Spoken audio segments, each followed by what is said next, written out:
Frédéric. Et puis Pascaline Kosmiki de chez Bridor. Voilà. Bonjour. Je suis enchantée de vous retrouver aujourd'hui. Alors, effectivement, une interview autour du pain et nous allons parler, effectivement, c'est vrai qu'aujourd'hui, le pain, personne ne peut s'en passer. Ça fait vraiment partie de nos mœurs, de notre patrimoine culinaire. Les Français en consomment énormément. Je ne sais pas si vous avez des chiffres aujourd'hui. On va en parler. Énormément. Bon, alors, du coup, est-ce qu'aujourd'hui, il y a effectivement, au niveau de la restauration, une tendance actuelle au niveau du pain? Alors, déjà, effectivement, c'était pour nous très important de parler du pain aujourd'hui parce que les Français y sont très, très attachés. Que serait un repas sans pain? Honnêtement, ça serait d'une tristesse absolue. Et puis, le pain, la baguette, symbolise vraiment la France. On voit bien le Français avec son béret et sa baguette sous le bras. C'est vrai. Et donc, c'est effectivement très important. Donc, il y a un attachement vraiment fort avec cette baguette, avec ce pain. Si on interroge un Français sur le pain, ils auront tous une opinion, ça c'est une évidence. Et donc du coup, effectivement, le pain aux restaurations, c'est aussi très important. Alors vous parliez de consommation, ça fait plusieurs siècles qu'effectivement la consommation de pain a plutôt diminué si on compare au siècle dernier. Par contre, aujourd'hui, on est toujours sur une tendance stable. Les Français consomment toujours la même quantité de pain et ça se stabilise et ça c'est important. Ils le consomment sous forme de sandwich parce que c'est vrai qu'avec la consommation nomade, on consomme du pain sous forme de sandwich. Bien sûr. Mais également en restauration, on retrouve énormément de baguettes tranchées dans les corbeilles.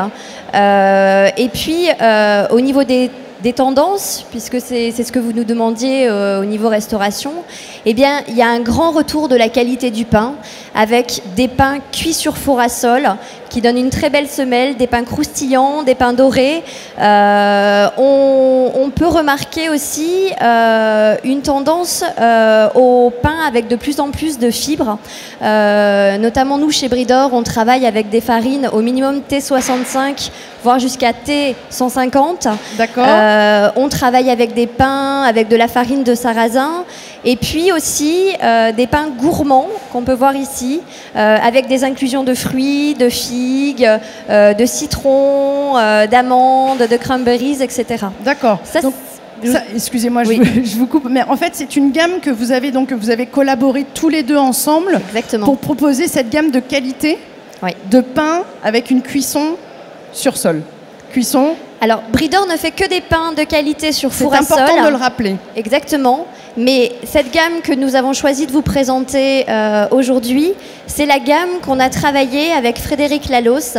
Et il nous a donné tout son savoir-faire, sa créativité pour développer des pains vraiment de tradition. D'accord. Et lorsqu'on parle de tradition, on a ce grand retour justement des très gros pains. Vous pouvez voir ici.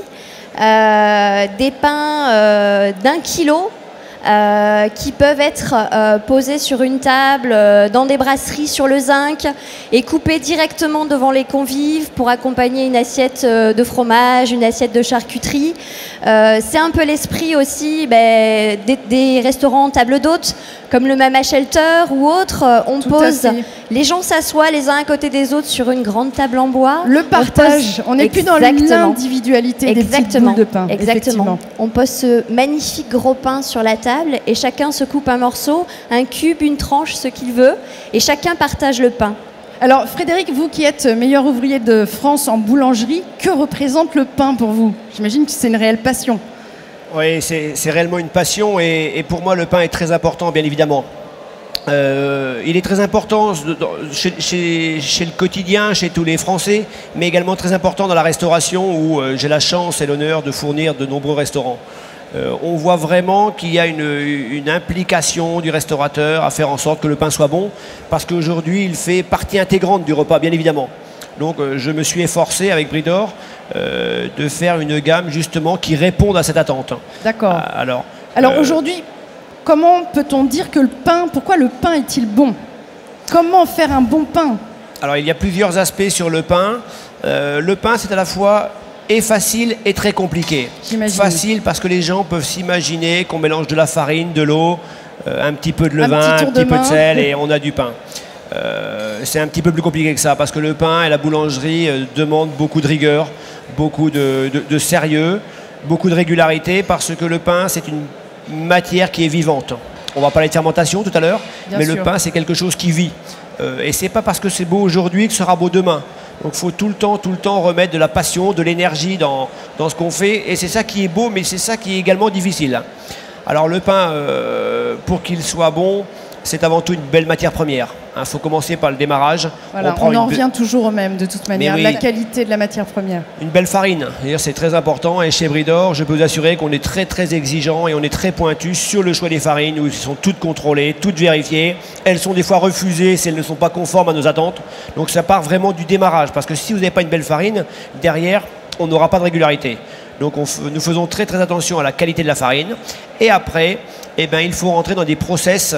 On a beau faire des grandes quantités de pain, parce qu'on fait des quantités assez importantes, mais malgré tout, ce n'est pas la quantité qui doit nous faire perdre la qualité. Notre chemin de route, qui est le respect de plein de choses. Respect de la pâte, respect de la fermentation, respect des recettes. Et on est très pointu.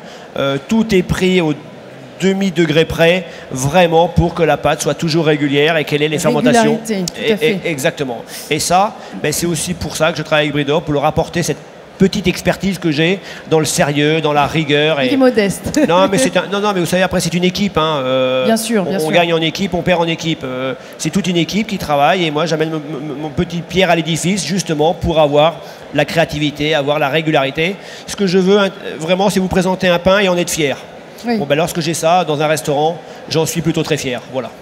Alors, effectivement, on l'évoquait tout à l'heure, la fermentation, c'est une étape essentielle pour le pain. En quoi la fermentation va-t-elle être importante dans cette fabrication ?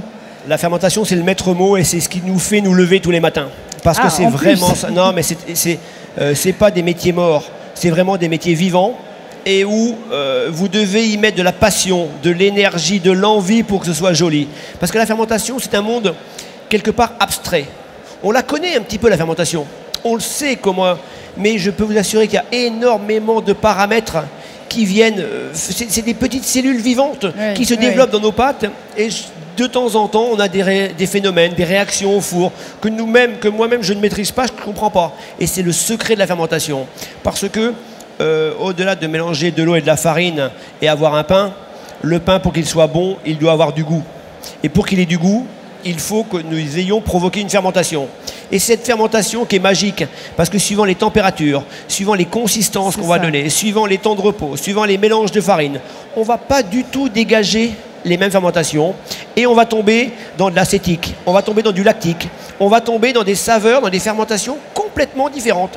Et c'est ça, justement, en tant que boulanger, on se doit de créer des recettes avec des phénomènes, des processus complètement différents pour avoir des panels de goûts différents. D'accord. Je peux vous faire 2 baguettes avec exactement la même recette, mais on aura 2 goûts complètement différents parce que je ne vais pas du tout articuler la fermentation de la même façon. De la même manière. Certaines vont être gérées à 10 degrés sur 24 heures et une autre va être gérée plus chaude, une pâte plus molle, et on aura d'un côté du lactique, un petit peu le yaourt, et un côté de l'acétique plus le vinaigre. D'accord. Et d'une même recette, on aura 2 goûts complètement différents. Et c'est là que je trouve ça juste merveilleux. Voilà, c'est les grands mystères. Et alors, en quoi consiste-t-elle cette fermentation ? Comment vous commencez ce travail de fermentation ? Alors, quelles sont toutes les étapes, j'imagine que c'est... Il y a plusieurs aspects dans la fermentation. On peut mettre un tout petit peu de levure qui va provoquer de la fermentation et laisser pointer très longtemps. On peut y mettre un levain naturel. Un levain naturel, comme c'est un mélange d'eau et de farine et une macération d'un fruit. Un fruit qui peut être un raisin, une pomme. On laisse macérer le fruit, on y récupère le jus, on le mélange à la farine, sans levure, sans rien du tout, naturellement. Et ce morceau de pâte va fermenter. Donc, si j'utilise une poire, une pomme, mais le goût ne va pas rester après. Non. On va récupérer le sucre compris dans le fruit, qu'on va mélanger à la farine. Et c'est au contact des ferments de la farine, parce que la farine contient ses propres ferments. Alors, on ne va pas rentrer dans les analyses de la farine. On ne va pas jouer les petits chimistes aujourd'hui. Mais voilà, vous avez employé un bon terme. Hein. On est dans de la chimie, là, vraiment. Complètement. Et la farine contient des sucres très complexes qui seront dégradés. Et c'est justement tout ça qui va nous faire cette fermentation. Et après, on va l'articuler en fermentation liquide, qu'on peut appeler pouliche, en fermentation plus ferme, qu'on peut appeler levain naturel, en pâte fermentée. Enfin, vous voyez, donc il y a plusieurs fermentations possibles. Mais la finalité de tout, et c'est ça l'important, et c'est ça que je me bats tous les jours, c'est de l'amener de la saveur et de la conservation à mon pain. Alors, est-ce que le temps va jouer, le temps de la fermentation va jouer sur la saveur? Oui, bien sûr, bien sûr. On va pas du tout... Alors, il ne faut pas en abuser non plus, parce qu'arrive à un moment donné, ce sont des molécules, et on développe des bonnes molécules, jusqu'à un moment donné, on ne développe plus des bonnes molécules. Donc, il faut justement trouver le bon moment d'arrêt de la fermentation pour justement, derrière, engager des cuissons et ainsi de suite. Donc, il y a un vrai travail... une complexité de travail pour garder cette régularité, puisque c'est quelque chose, j'imagine, l'atmosphère ambiante, les températures, tout ça, ça joue sur cette fermentation. Je veux pas trop... Comment maîtriser cette régularité par rapport à ça?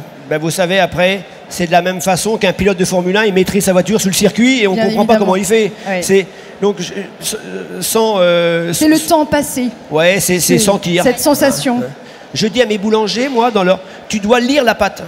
La pâte dans le pétrin, elle t'envoie des messages, elle te parle, elle se lisse, elle claque, et ainsi de suite. Et c'est tout ça qui doit nous faire en sorte que quand tu touches ta pâte, tu dois savoir d'où elle en est, et ainsi de suite. Donc c'est dur à expliquer, mais c'est vraiment des sensations. Il y a un feeling. Ah, il y a quelque chose. Le boulanger a un réel feeling. Je pense vraiment qu'il y a quelque chose. Dans n'importe quel métier, d'ailleurs, on en parlait aussi avec Marius, il affûte ses couteaux, il écoute cette symphonie. Bien sûr. C'est vrai.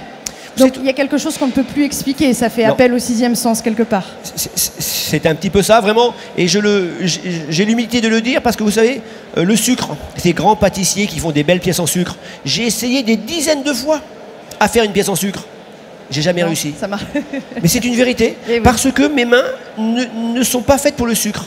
J'arrivais pas à sentir le sucre, j'arrivais pas à le comprendre, j'arrivais pas à faire en sorte que cette pièce soit jolie, brillante, qu'elle tienne.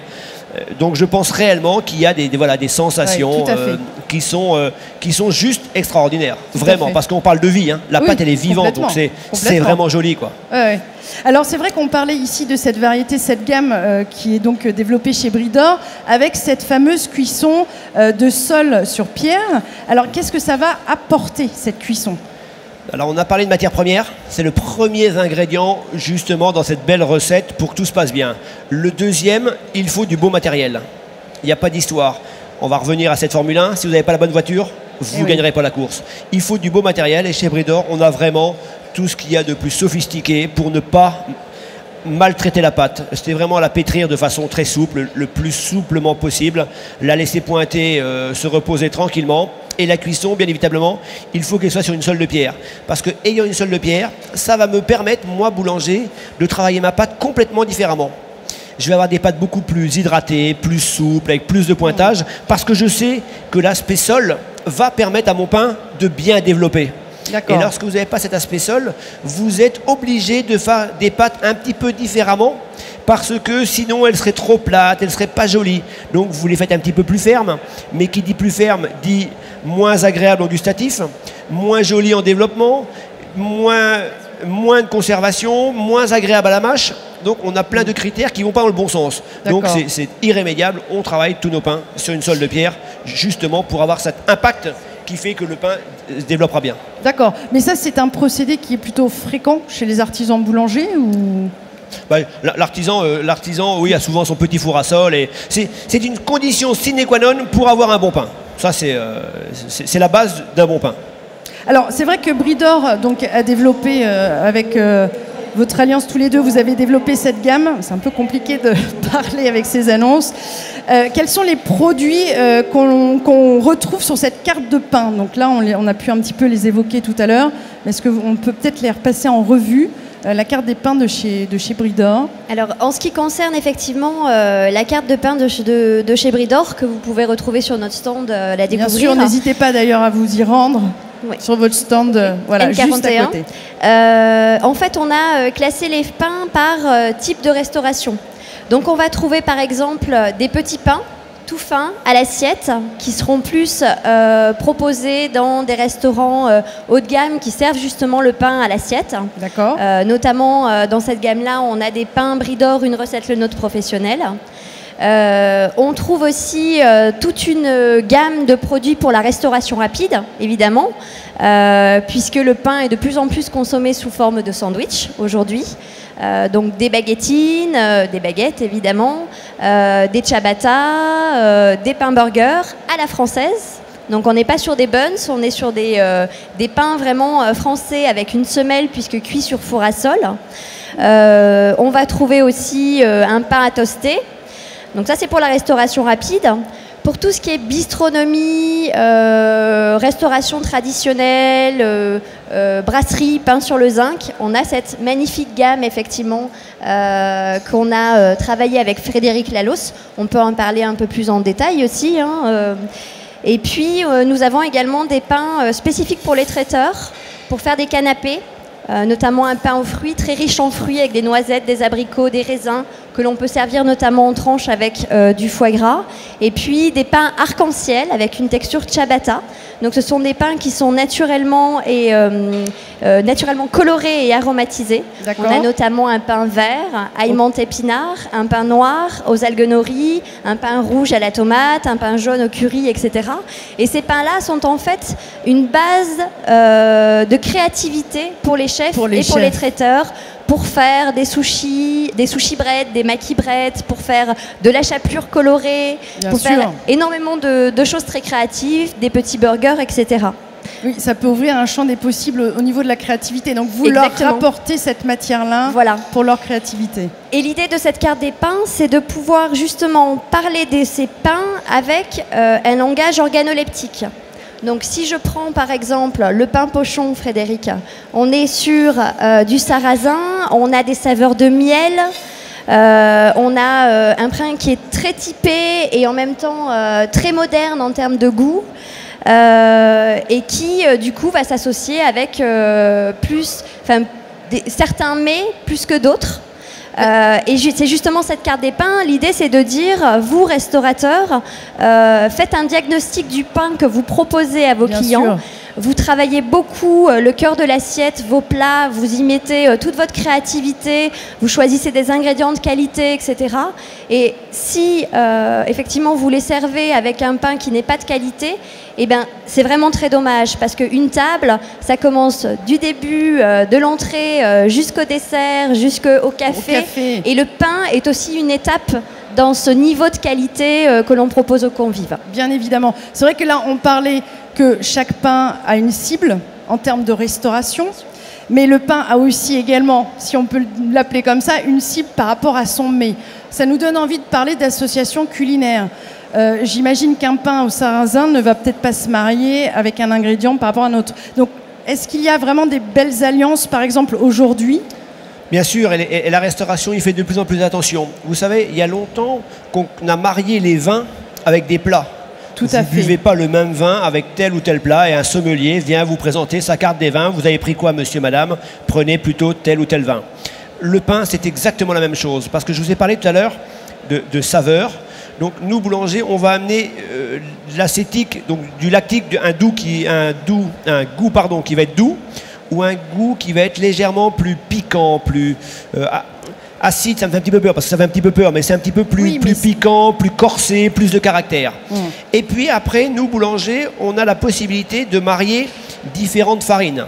On a la farine de froment, qu'on connaît tous, bien évidemment, la farine de seigle, la farine de sarrasin, la farine de châtaigne, la farine de quinoa, la farine d'épeautre, la farine écrasée comme ceci, comme cela, la farine bis. Donc on peut avoir vraiment plein de sortes de farines qui, elles, ne vont pas plus nous donner les mêmes goûts.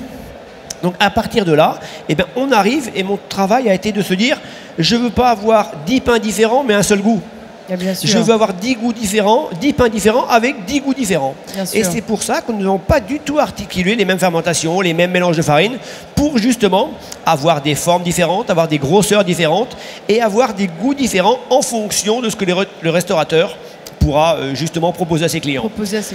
Vous avez tout résumé. On ne va pas manger le même pain avec une sole, avec un poisson, avec une entrée froide, avec une mozzarella, qu'avec un bon pot-au-feu, un bon gibier, Il a tout son rôle, ce pain-là, en fait, dans un repas. Il a tout son rôle en termes de dégustation. Bien évidemment, bien évidemment. Et Et j'ai la chance. Il va peut-être être un exhausteur aussi de goût par rapport à un Alors, plat. il faut exhauster, mais il faut toujours rester sous le plat. Le pain ne doit surtout pas manger votre assiette. Prendre le dessus sur Surtout pas. Ça doit être un vrai bon support qui se marie agréablement bien, mais surtout être en dessous du plat pour respecter justement. Et c'est pour ça qu'on ne peut pas mettre un pain. On ne peut pas mettre une belle boule au levain avec une dorade. Parce que votre acidité du pain va manger tout le bon goût du poisson et ça va être juste une catastrophe. Ouais. Donc il faut justement proposer différentes choses, mais tout en restant en dessous. Et après, on a un autre critère qui est d'ajouter des noix, du muesli, des épices, hein, un pain avec du curry, avec des herbes, de l'origan, des herbes de Provence, un petit peu d'huile d'olive. Donc on a vraiment beaucoup de facteurs qui nous permettent d'articuler plein de goûts. Bien ça, sûr. c'est Et alors, formidable. vous, dans vos créations, est-ce que vous travaillez également en lien avec ces restaurateurs, ces chefs, pour avoir des idées d'accompagnement, de création? Alors, j'ai la chance d'avoir des très grands chefs qui, eux, ont une carte qui bouge tous les 4-6 mois. Ils m'appellent, ils me font voir leur carte et je fais un plein en fonction de leur carte. En fonction de leur carte. Donc, j'ai pas du tout les mêmes gammes l'hiver que l'été, Ah bah oui, bien j'imagine. évidemment, parce qu'on mange pas la même chose au restaurant. Tout à fait. On Donc, travaille avec les produits de saison aussi, j'imagine. Enfin, Et c'est formidable parce qu'ils me font aussi progresser, parce qu'ils me font faire des choses que je n'aurais même pas imaginées.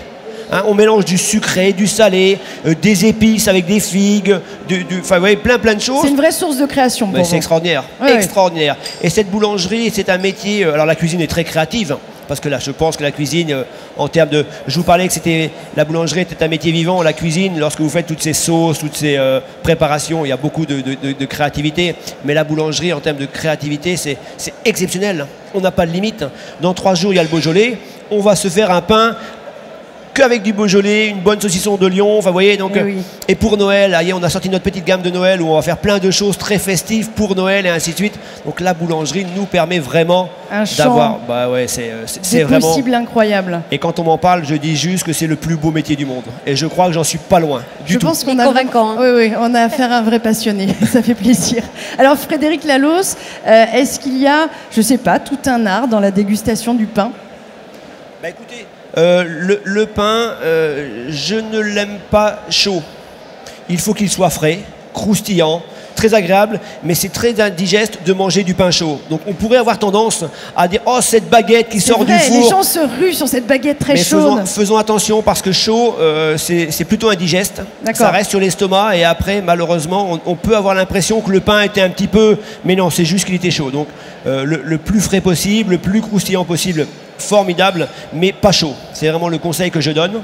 Et après la conservation du pain, revenons à ce que nos ancêtres avaient trouvé et qu'on avait dans les cuisines de partout, cette belle huche en bois. Autrefois, mes parents avaient une cuisine, je m'en souviens, et il y avait une huche en bois qui était prévue dedans. Et aujourd'hui, on ne le voit plus, ça. Mais le bois pour le pain, c'est extraordinaire. Parce que si... En termes de conservation. De conservation, ah oui, D'accord. exactement. Et c'est important parce que si jamais le temps est très humide et qu'on a beaucoup d'humidité dans l'air, c'est le bois de la huche qui va pomper l'humidité. absorber. Et le pain ne va pas devenir tout caoutchouc. D'accord. Et s'il fait très sec, C'est ça. c'est l'eau qui est dans le bois qui va d'abord être pompée avant que ce soit l'eau de mon pain. Donc, Parce qu'un pain qui est rassis, c'est quoi? C'est tout simplement l'eau qui est dans mon pain qui s'est qui évaporé. s'évapore. Et c'est pour ça qu'un petit pain rassira beaucoup plus vite qu'un gros pain. Et bien évidemment. Parce que l'eau qui est au milieu a Eh oui. beaucoup moins de temps à migrer vers l'extérieur. Eh oui. Donc tout ça c'est important. Et après, la dégustation, pas chaud, coupons à la main, hein, des belles tranches avec un beau couteau à la maison. Et puis après, On peut se laisser aller à toute gourmandise. exactement. En quelque exactement, sorte. Exactement. Et le croustillant est important parce qu'on peut même l'écouter chanter Ouais, le pain. bien sûr. Oui, on l'entend. ouais. Bon, je vais pas faire un test avec le micro parce qu'il y a beaucoup de bruit sur le salon, mais effectivement, on entend cette croûte bien croustillante. Alors, on peut refaire un petit focus sur tous les pains que vous avez apportés là aujourd'hui? Alors, vous savez comment avons-nous construit la gamme? Avant d'être très très large, j'ai d'abord concentré tous mes efforts de se dire je veux vraiment qu'elle soit bonne. Donc on a vraiment les 20-80 d'une gamme où on a 2 sortes de baguettes, une baguette plutôt blanche, une baguette de campagne, une baguette céréale, ça fait 3 pardon. On a toute une gamme de pains spéciaux, taille moyenne, 300-400 grammes, avec du sarrasin, avec un pain de campagne, avec un seigle citron, avec un céréal, avec un noix quelque part. Alors, aux noix, où est-il? Où se on n'est peut-être cache-t-il? pas là. Enfin, on a également un noix dans la gamme. Ça, c'est le seigle citron. Donc, on a vraiment fait ces pains que les gens avaient impérativement besoin pour justement avoir une offre très large. Oui. Et de temps à autre, c'est notre rôle et notre métier de faire des créations où nous lançons au fil des saisons. Là, on avait la ciabatta qui est arrêtée. On va la relancer très prochainement. On va lancer des pains pour les fêtes. Donc, on anime un petit peu au fil des événements et au fil des saisons. D'accord, très bien. Alors, je ne sais pas si dans le public il y a des questions. Je vais peut-être faire un petit tour. Peut-être que certaines personnes se posent des questions. Et nous allons bien évidemment faire une dégustation de pain. Est-ce que certaines personnes ont des questions dans cet échange? Non? Bon, vous avez tout compris en fait. C'était super clair. Bravo à vous deux, tout le monde a tout compris. On va peut-être faire effectivement une dégustation donc, du pain. On peut bien évidemment vous retrouver jusqu'à jeudi sur le stand Bridor qui se trouve juste derrière nous. En tout cas, je vous remercie tous les deux d'être venus sur le plateau du live au sein même du Transgourmet Market. Merci de nous avoir parlé du pain. C'est nous qui vous remercions, parce que parler du pain, pour nous, est un réel plaisir, sachez-le bien, vraiment. Je l'ai bien senti, en tout cas, ça fait plaisir d'avoir affaire à des passionnés comme vous deux. Merci beaucoup. Merci. Et puis nous, on se retrouve pour 2 séquences, notamment la prochaine vers 15h, sur les enjeux du digital avec Valérie Legard. À tout à l'heure.